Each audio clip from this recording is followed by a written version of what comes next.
اعوذ باللہ من الشیطان الرجیم بسم اللہ الرحمن الرحیم الحمد للہ رب العالمین والعاقبۃ للمتقین والصلاة والسلام علی رسولہ محمد وآلہ واصحابہ واتباعہ اجمعین الی یوم الدین۔ درود شریف پڑھ لیجئے۔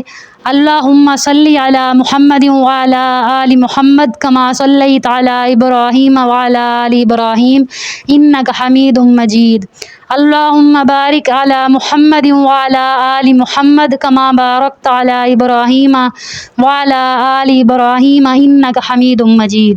رب اشرح لی صدری ویسر لی امری واحلل عقدۃ من لسانی یفقہوا قولی۔ السلام علیکم ورحمۃ اللہ وبرکاتہ۔ اقتلوا يوسف أو اطرحوه أرضا يخل لكم وجه أبيكم وتكونوا من بعده قوما صالحين۔ یوسف علیہ السلام کو قتل کر دو۔ نقتلوا یوسف، یوسف علیہ السلام کو قتل کر دو تاکہ تمہارے باپ کی توجہ تمہارے لیے خاص ہو جائے اور اس کے بعد تم نیک بن جانا۔ وَتَكُونُوا مِن بَعْدِهِ قَوْمًا صَالِحِينَ، اور اس کے بعد تم نیک بن جانا۔ یعنی کہ حضرت یعقوب علیہ السلام کے جو 10 بیٹے ہیں وہ آپس میں باہمی مشورہ کر رہے ہیں، حضرت یوسف علیہ السلام کے بارے میں سازش کر رہے ہیں۔ اس آیت میں بیان ہو رہا ہے، ان کی وہ سازش اس آیت میں بیان ہو رہی ہے کہ وہ باہمی مشورہ کر رہے ہیں کہ حضرت یوسف علیہ السلام کو کس طرح سے راستے سے ہٹایا جائے تاکہ حضرت یعقوب علیہ السلام جو حضرت یوسف علیہ السلام سے زیادہ محبت کرتے ہیں ان کی توجہ خاص طور پر ہماری طرف ہو جائے۔ تو باہمی مشورہ ان کا ہے کہ ان میں سے کچھ نے رائے دی، ان 10 میں سے کچھ نے رائے دی کہ حضرت یوسف علیہ السلام کو قتل کر دیا جائے، نعوذ باللہ قتل کر دیا جائے، اور کچھ نے یہ مشورہ دیا کہ کسی سرزمین میں کہیں زمین میں پھینک دیا جائے۔ آخر کار ان 10 میں سے جو 9 بھائی ہیں وہ اس بات پر متفق ہوئے کہ حضرت یوسف علیہ السلام کو قتل کر دیا جائے، نعوذ باللہ۔ پھر ایک ان میں سے جو 10واں بھائی ہوگا، جو سب سے بڑا بھائی جس کا نام مفسرین نے یہود بیان کیا ہے، وہیں سے جو ہے یہ یہودا، جن کا نام مفسرین نے یہودا بیان کیا ہے، جہاں سے یہ یہودی چلتے ہوئے آ رہے ہیں، اس کا اگلی آیت میں ذکر پڑھیں گے ہم کہ وہ کہے گا کہ حضرت یوسف علیہ السلام کو قتل نہ کرو، اسے کسی کنویں میں پھینک دو۔ وہ ہم اگلی کلاس میں انشاءاللہ تعالیٰ وہ آیت ہم پڑھیں گے۔ اب مقصد برادران یوسف علیہ السلام کیا تھا، یعنی حضرت یوسف علیہ السلام کے بھائیوں کا اس کام سے کیا مقصد تھا، وہ کیوں حضرت یوسف علیہ السلام کو راستے سے ہٹانا چاہتے تھے؟ یخلو لکم وجہ ابیکم، یعنی کہ تاکہ تمہارے باپ حضرت یعقوب علیہ السلام کی تمام تر توجہ تمہارے لیے خالص ہو جائے۔ ان کا مقصد یہ تھا کہ حضرت یوسف علیہ السلام حضرت یعقوب علیہ السلام کو زیادہ عزیز تھے، زیادہ محبوب تھے۔ ان کی سمجھ میں یہ آیا کہ حضرت یوسف علیہ السلام کو راستے سے ہٹا کر ہی جو ہے حضرت یعقوب علیہ السلام کی ساری توجہ ہماری طرف ہوگی۔ اس میں ہم نے 2 چیزیں سمجھنی ہے۔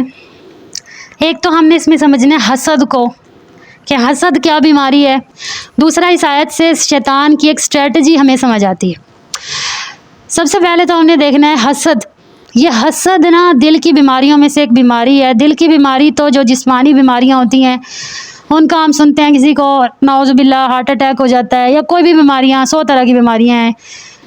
سائنس کے مطابق تو دل کی بیماریاں یہی ہے، خون پمپ کرنا بند کر گیا ہے، لیکن دل کی جو اصل بیماریاں ہیں نا وہ دل کی روحانی بیماریاں ہیں جو انسان کو تباہ کرنے کے لیے کافی ہیں، جن میں تکبر، حسد، بہت ساری ہیں، وہ الگ ٹاپک ہے۔ انہی میں سے جو ہے وہ ایک بیماری حسد ہے جو آپ کو ٹوٹلی تباہ کر سکتی ہے، حسد۔ تو یہاں پر جو ہے حسد بتایا جا رہا ہے، یعنی حضرت یوسف علیہ السلام کے بھائیوں کا خیال کیا ہے کہ اگر حضرت یوسف علیہ السلام کو راستے سے ہٹا دیا جائے تو والد کی تمام تر توجہ ہماری طرف ہو جائے گی، محبت ہمیں مل جائے گی۔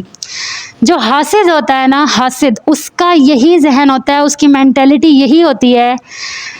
جو حاسد ہوتا ہے، ایک بات یاد رکھیں، جو حاسد ہوتا ہے وہ اپنی پرواز پہ کبھی دھیان نہیں دیتا، وہ اپنی پرواز پہ دھیان نہیں دیتا، وہ دوسرے کی پرواز پہ دھیان دیتا ہے، اور جو کہ وہ دوسرے کو گرانے میں لگا رہتا ہے بجائے کہ خود کو اڑانے کی کوشش کرے، خود کی پرواز پہ محنت کرے، کام کرے۔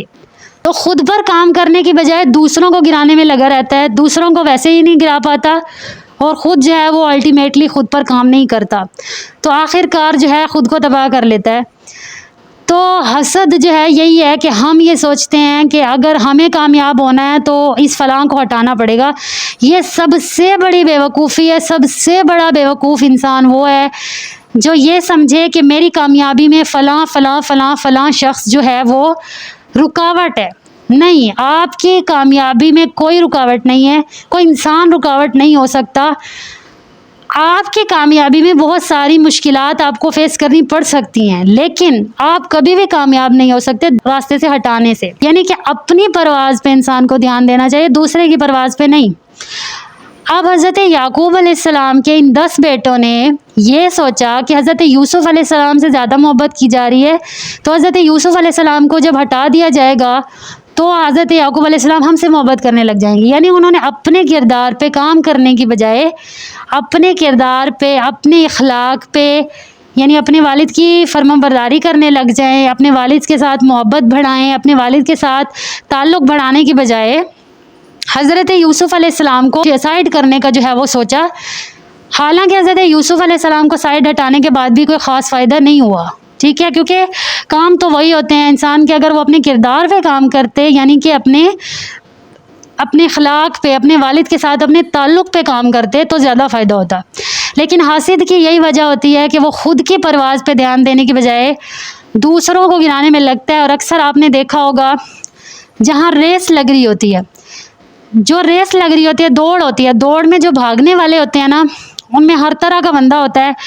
کچھ ایسے ہوتے ہیں جو بالکل اپنے پوائنٹ پہ جو ہے وہ فوکس کر رہے ہوتے ہیں، بالکل پوائنٹ پہ فوکس کر رہے ہوتے ہیں، یعنی وہاں پہ انسان ون کرتا ہے، وہاں پہ فوکس کر کے دوڑ رہے ہوتے ہیں، ادھر ادھر کہیں آئے بائیں نہیں دیکھتے۔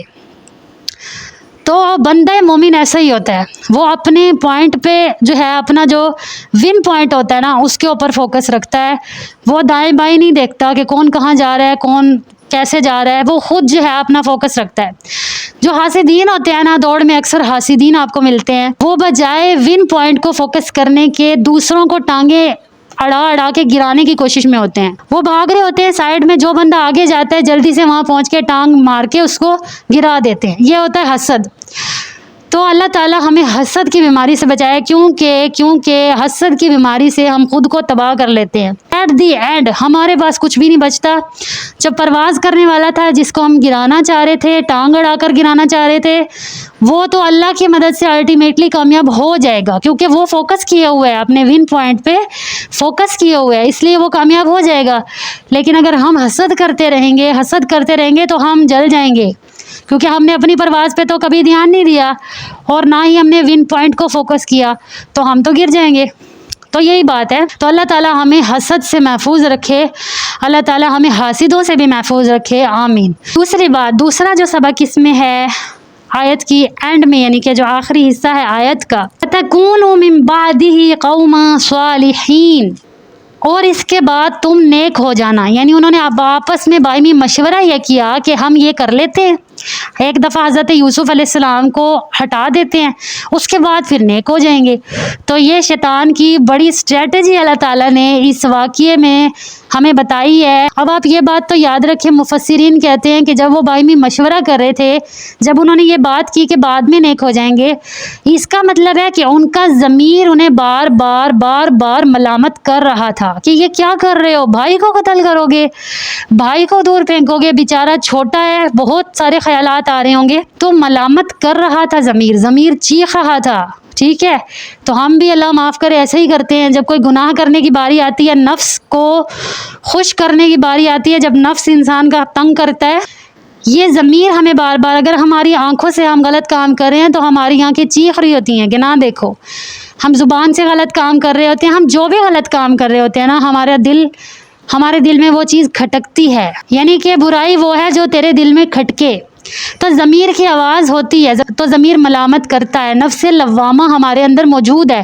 ایک بات یاد رکھیں، جب انسان گناہ کرتا رہتا ہے تو وہ جو نفس لوامہ ہوتی ہے نا، وہ کمزور ہوتی چلی جاتی ہے، وہ ضمیر کمزور ہوتا چلا جاتا ہے۔ آخر کار وقت ایسا آتا ہے کہ ہماری نفس لوامہ بالکل ختم ہو چکی ہوتی ہے، ہمارا ملامت کرنے والا نفس بالکل ختم ہو چکا ہوتا ہے، اور پھر ہمیں گناہ نہیں لگتا، اچھائی نہیں لگتی، برائی نہیں لگتی۔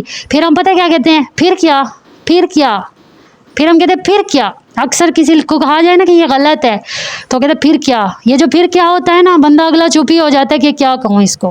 اللہ اس کو ہدایت دے، تو اللہ تعالی ہم سب کو ہدایت دے، آمین۔ تو میں یہ بتا رہی ہوں کہ شیطان ہمیں کہتا ہے کہ بعد میں اصلاح کر لینا، بعد میں کوئی اصلاح نہیں کرتا، ڈرتے رہنا چاہیے۔ یہ شیطان کی بہت بڑی اسٹریٹجی ہے کہ بعد میں کر لینا، توبہ کر لینا، پھر نیک ہو جانا۔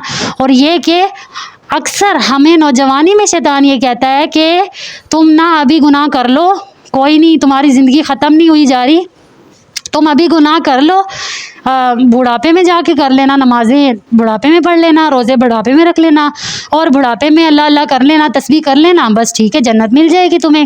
اور کچھ لوگوں کے ذہن میں یہ ہے کہ موت کے وقت توبہ کر لینا، اللہ معاف کر دے گا۔ اللہ تعالیٰ بے شک معاف کر دینے والے ہیں، اللہ کی رحمت غالب ہے، لیکن اللہ تعالیٰ فرماتے ہیں کہ اللہ تعالیٰ نافرمانوں کو ہدایت نہیں دیتے، اللہ تعالیٰ نافرمانوں کو گمراہ کرتے ہیں، جو اللہ تعالیٰ کی رحمت کا ناجائز فائدہ اٹھاتے ہیں۔ تو یہ کبھی نہیں سوچنا کہ ہم بعد میں جو ہے وہ اصلاح کر لیں گے، ایسا کبھی نہیں ہوگا۔ تو اللہ تعالیٰ ہم سب کو ہدایت دے، اللہ تعالیٰ ہمیں شیطانی جو ہے اس کے شیطان کے جالوں سے ہمیں بچائے، ہمیں محفوظ رکھے، ہمیں حسد سے، حسد کرنے والوں سے، ہمیں اس حسد کی بیماری سے ہمارے دل کو محفوظ فرمائے، اور اللہ تعالیٰ ہمیں شیطان کی اسٹریٹجیز ہیں انہیں سمجھنے کی ہمیں توفیق عطا فرمائے، اور ان سے بچنے کی توفیق عطا فرمائے، آمین ثم آمین یا رب العالمین۔ السلام علیکم ورحمۃ اللہ وبرکاتہ۔